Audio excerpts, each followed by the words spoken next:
Isang batang nangangarap na gustong iahon ang kanyang pamilya sa kahirapan. Isang basketball player na kinilala bilang isa sa pinakabagong bituin ng kabataang Pilipino. Ngunit sa kasagsagan ng kanyang pangarap, bigla siyang nawala. Sino nga ba si Rene Bobet Baterbonia? At bakit ang kanyang kwento ay nag-iwan ng sakit at inspirasyon sa maraming tao? Alamin natin ang kanyang kwento. Si Rene Bobet Baterbonia ay lumaki sa simpleng pamilya sa Agusan del Sur. Hindi marangya ang kanilang buhay. Ang kanyang pamilya ay araw-araw nagsusumikap para makaraos. Sa murang edad, nakita niya ang hirap ng buhay at dito nagsimulang mabuo ang kanyang pangarap, ang maging isang matagumpay na basketball player.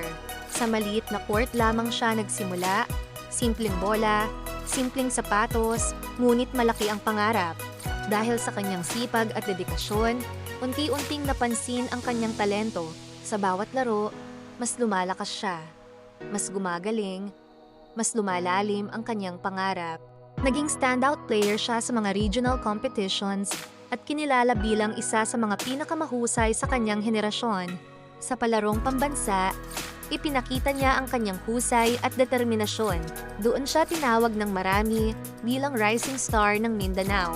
Isang batang hindi lang basta naglalaro, kundi lumalaban para sa kanyang pamilya at pangarap.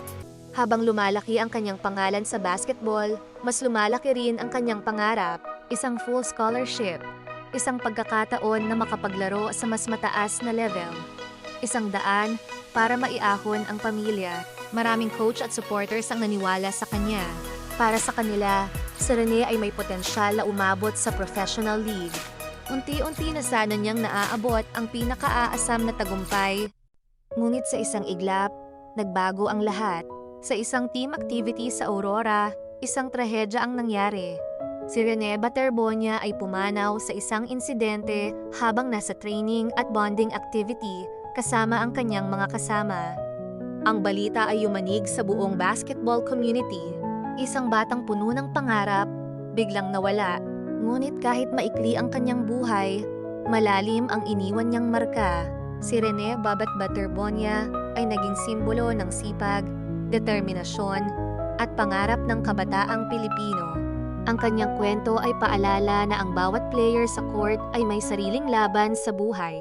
At kahit hindi natapos ang kanyang pangarap, ang inspirasyon niya ay mananatili. Paalam, Bobet. Salamat sa inspirasyon. Kung naantig ka sa kwentong ito, huwag kalimutang mag-like, mag-share, at mag-subscribe para sa mas marami pang inspiring stories.